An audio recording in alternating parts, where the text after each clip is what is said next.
14 tahun sudah punya anak janda 1. Bagaimana? 14 tahun 14 sudah janda dan punya anak 1. Itu peringkatnya nomor 1 se-Indonesia? Se-Indonesia. Se-Indonesia? Iya, tadinya Kalsel, sekarang Kalkun. Prestasi yang luar biasa. Prestasi yang luar biasa.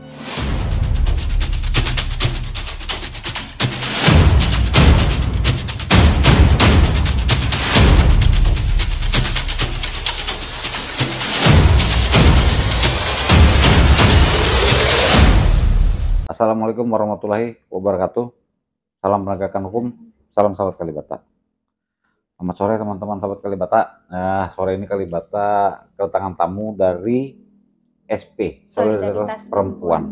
Ini Mbak Winda. Mbak Winda. Jadi supaya teman-teman tahu, ini ada NGO di Palangkaraya yang namanya SP, Solidaritas Perempuan. Apa aja kerjanya SP nih, Mbak? Iya, kalau secara detail kerja-kerja SP itu lebih kepada penguatan perempuan, baik itu perempuan akar rumput, perempuan lainnya yang ada di desa-desa. Salah satunya kita punya wilayah pengorganisasian itu di Kabupaten Kapuas, tepatnya di Kecamatan Mentangai, ada di 5 desa untuk memberikan penguatan kepada perempuan yang berhadapan dengan konflik agraria. Oh gitu. Iya.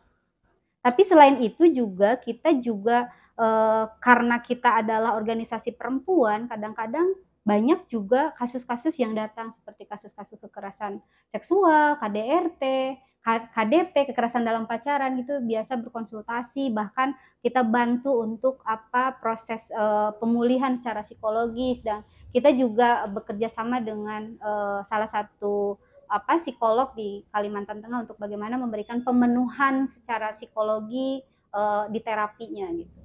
Oke. Jadi mungkin Mbak Winda ikuti juga kabar-kabar terakhir ya. Jadi kalau saya pribadi ini ada beberapa kasus yang menarik terkait mahasiswi. Iya, ramai sekali di pemberitaan. Saya juga kaget barusan ini katanya ada oknum mahasiswi yang meminum racun ya, betul. Terus meninggal, padahal si yang meninggal tersebut sudah hampir 4 bulan kabarnya. Si korban sedang hamil. Bagaimana SP memandang ini? Ya, kalau saya melihat ini sangat disayangkan sebetulnya ya, kenapa dia memilih untuk mengakhiri hidupnya dengan cara seperti itu. Karena ada satu jiwa lagi yang dikandung dia yang sebetulnya dia juga punya hak untuk tetap hidup gitu kan. Cuma mungkin karena tidak ada pilihan, kenapa dia mengambil jalan itu, karena dia sudah berbadan 2 dan dia belum menikah, kemudian dia juga harus bertanggung jawab kepada orang tuanya, harus menyelesaikan kuliahnya yang saya tahu dia orang luar sana gitu kan, bukan orang sini, dan sedang berkuliah di sini di salah satu universitas di Palangkaraya gitu. Sebetulnya saya sangat menyayangkan, tapi mungkin karena secara psikologi dan secara pemahaman, kemudian secara berinteraksi dia tidak berada di circle yang bisa menyemangati, bisa memulihkan, bisa membentuk karakter dia supaya tidak melakukan itu terjadi. Karena selama ini kan perempuan selalu yang disalahkan ketika dia hamil di luar nikah, perempuan yang akan disalahkan, dicap jadi perempuan gatel atau perempuan yang tidak punya etika dan lain sebagainya. Tapi ya saya lihat juga kalau misalkan bicara ini kan konteksnya dia mahasiswa gitu, bukan perempuan biasa gitu, tapi dia seorang mahasiswa gitu. Nah kalau dilihat harusnya juga ini menjadi perhatian gitu kan dari kampus, misal di mana dia berkuliah gitu kan, kenapa sih berulang-ulang terjadi adanya kekerasan seksual terhadap kekerasan seksual gitu kan, dan kali ini menimbulkan bunuh diri gitu kan. Sebelum-sebelumnya saya ngikutin, bahkan saya ngikutin beberapa kasus gitu dari tahun 2019 sampai sekarang, itu terjadinya itu kalau tidak dosen yang melakukan kekerasan seksual kepada mahasiswinya gitu, mahasiswinya berhubungan gelap dengan mahasiswanya gitu, kemudian terjadi kehamilan yang tidak diinginkan, kalau tidak bunuh diri anaknya yang dibunuh gitu. Nah ini sebetulnya harus menjadi perhatian penting gitu kan bagi kampus khususnya, karena ini terjadi di lingkungan kampus. Nanti dulu saya potong ya, saya pengen tahu ceritanya, mungkin Mbak Winda lebih tahu, lebih lengkap ya. Itu yang terjadi terakhir itu kalau nggak salah meminum racun tersebut itu di ruang kuliah kalau nggak salah. Betul. Di ruang kuliah? Kalau menurut pemberitaan di ruang kelas gitu kan. Di ruang kelas itu? Nah, itu juga kan harusnya menjadi Artinya kan gini, kenapa? saya mau tanya nih, dapat informasi nggak, waktu si yang meninggal tadi, masih si oknum mahasiswa Mhm. tadi ya, meminum itu, di situ nggak ada Banyak. orang? Harusnya kan kalau di ruang kelas harusnya banyak Nah, itu yang mau orang saya gitu kan. tanyakan. Kenapa tidak dicegah gitu kan? Kenapa tidak ada orang yang memperhatikan dan serius untuk, mencegah ini terjadi gitu. Harusnya kan ada orang, tidak mungkin di ruang kelas tidak ada orang, gitu. Harusnya ini jadi perhatian, bahkan mungkin kalau di ruang kelas ada dosen di situ, mungkin bisa saja gitu, ada pihak keamanan, karena itu terjadi di ruang kelas, di ruang di mana dia berada sedang, mendapatkan pendidikan gitu. Iya memang kadang-kadang miris karena kadang-kadang opini publik kadang-kadang malah mengatakan, mohon maaf, Mhm. si oknum perempuan tadi malah jadi pelaku bukan jadi korban. Betul, itu yang disayangkan juga, Bang. Kadang-kadang seperti itu, bagaimana juga, perempuan itu secara psikologi berbeda ya, karena memang ada konstruksi sejak dia di dalam perut, di Mhm, dalam di lingkungan masyarakat, mhm, di rumah tangga, perempuan itu kan selalu dilemahkan dengan konstruksi itu, iya, betul kan? iya, Nah, ketika misalkan dia dihadapkan dengan persoalan, apalagi ini tentang, nama baik misalkan, nama baik keluarga, nama baik dia gitu mhm, kan, ini pasti akan terkungkung di dalam pikirannya, "Saya salah." iya, Dan tertekan. akhirnya dia memilih jalan pintas. Ya akhirnya psikologinya dia kan Iya, tertekan. betul, tertekan dan dia memilih jalan pintas. Padahal sebetulnya kalau misalkan dirunut, ini bukan dia yang salah gitu. Ya, dia mungkin, terbawa arus karena surga-surga telinga yang diberikan oleh pelaku Mmm, dalam hal ini, untuk bagaimana bisa memiliki tubuh dia, kemudian melakukan, persetubuhan dan terjadi kehamilan yang tidak diinginkan. Harusnya yang harus dihakimi itu bukan hanya si perempuan, gitu. tapi saya coba tanya, ada nggak kajiannya dari teman-teman SP nih? Mhm. Apa ini ada fenomena sosial yang baru ya? Karena kasus-kasus seperti ini makin Iya, makin marak, betul. termasuk KDRT KDRT, misalnya. kekerasan seksual Iya, terhadap anak, itu bagaimana tuh? semakin marak. Iya, kalau kajian secara khusus sih belum ada ya, Bang, ya. Tapi Mhm, memang kita beberapa, menangani kasus kekerasan terhadap anak, terhadap KDRT, terhadap, kekerasan seksual, yang terjadi di dalam proses pacaran, kalau kami sebut, mhm, kekerasan dalam pacaran gitu. Nah, saya juga tidak ngerti ini persoalan yang paling menonjol ini disebabkan oleh apa, tapi yang saya lihat, banyak sekarang circle-circle yang memang, memicu memicu ke arah sana gitu. iya. Salah satunya sosial media yang mengakses apapun gampang sekali dan itu membuat penasaran siapapun untuk mencoba atau sekedar menonton dan akhirnya, terdoktrin di pikirannya untuk melakukan hal-hal yang negatif gitu. Saya teringat, jadi Mbak Winda ingat nggak beberapa bulan yang lalu ada berita mengenai dugaan, Mhm, saya bilang dugaan, oknum salah satu dosen mhm, di universitas di Palangkaraya Palangkaraya, mhm, yang katanya melakukan kekerasan. mhm. Mbak Winda dengar nggak bagaimana? Kekerasan seksual kalau tidak salah Iya, ya, Bang, ya? iya, Ya saya mengikuti dan, mengikuti berita-beritanya mhm, terkait karena ini juga menjadi konsen solidaritas perempuan, iya, dan saya dengar sih, dari salah satu pengacara mhm, gitu kan, yang itu juga teman saya dan dari salah satu jaringan dan ada beberapa pihak lagi yang katanya kasus ini sudah damai, tapi damainya damai seperti apa damainya saya damai tidak katanya? tahu. Iya, damai. Damai Sudah berarti tidak dilanjutkan oh, kasusnya ke tahap hukum positif gitu. Saya tidak tahu damainya seperti apa, apakah diselesaikan kekeluargaan atau diselesaikan seperti apa, saya tidak tahu. Tapi menurut informasi yang saya dapat, kasus ini sudah, tidak dilanjutkan ke ranah pengadilan atau ke ranah hukum positif. sebenarnya tidak masalah damai, cuma yang jadi pertanyaan sekarang si korban tadi, Betul. bagaimana hak-hak hidupnya Betul, selanjutnya? hak-hak dia, Iya, kemudian kalau misalkan kita berpikir, kasus ini tuh sudah kemana-mana ya, iya, bagaimana psikologi dia berhadapan dengan masyarakat, di sosial juga bagaimana dia bisa percaya diri kembali untuk menata hidupnya. Hal ini juga yang sebetulnya penting diperhatikan karena hal ini yang bisa memicu, ketidakadilan dan dirinya semakin, stres atau tertekan yang akhirnya menimbulkan kejadian-kejadian yang tidak diinginkan seperti kawan kita iya. yang satu ini bunuh diri atau enggak terjerumus dengan hal-hal yang lain Tapi sebentar gitu. loh, mengingat kasus itu, pernah nggak SP ada komunikasi sama pihak universitas misalnya dalam hal ini? Belum. Artinya gini, saya kaitkan ya kasus Mhm, yang tadi, mhm. terus kaitan yang kemarin ada, oknum mahasiswi juga membunuh bayinya Bayi, sendiri, mhm, terus yang kasus terakhir. Artinya kejadian seperti ini di lingkungan kampus banyak sekali banyak, terjadi nih. betul. Artinya perhatian kampus bagaimana? Iya, artinya kalau kita lihat berarti ini tidak menjadi concern ya, concern kampus gitu. Padahal kalau saya dengar katanya kampus ini sudah membentuk satgas gitu, Iya, satgas anti kekerasan seksual di iya, kampus. iya, Tapi kok ini terjadi lagi? mmm, Berarti apakah ini hanya sekedar membuat satgas atau memang ada implementasinya dari adanya satgas tersebut gitu? Ini yang iya, harus dipertanyakan.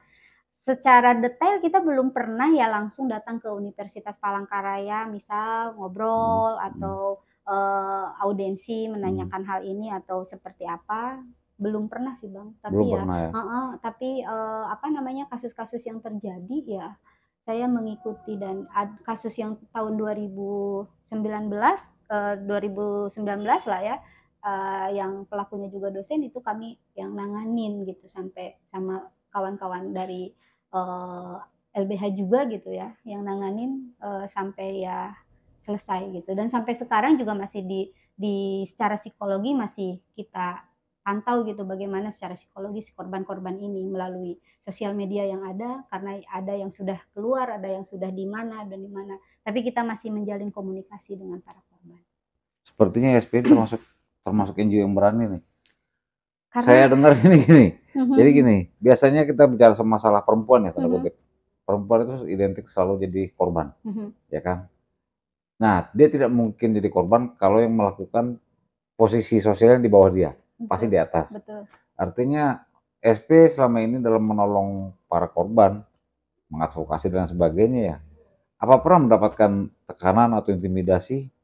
Kalau tekanan belum sih ya, ya jangan sampai ada gitu. Ya, Tapi kemarin sempet sih karena kasus LGBT itu karena sebetulnya itu adalah, miskomunikasi aja gitu, mhm, bukan memang SP seperti itu gitu. ya, Kita jelas kok, jelas dalam artian, kita memiliki payung hukum gitu kan, kita juga memiliki, apa, administrasi yang jelas gitu di mana, di Indonesia ini gitu.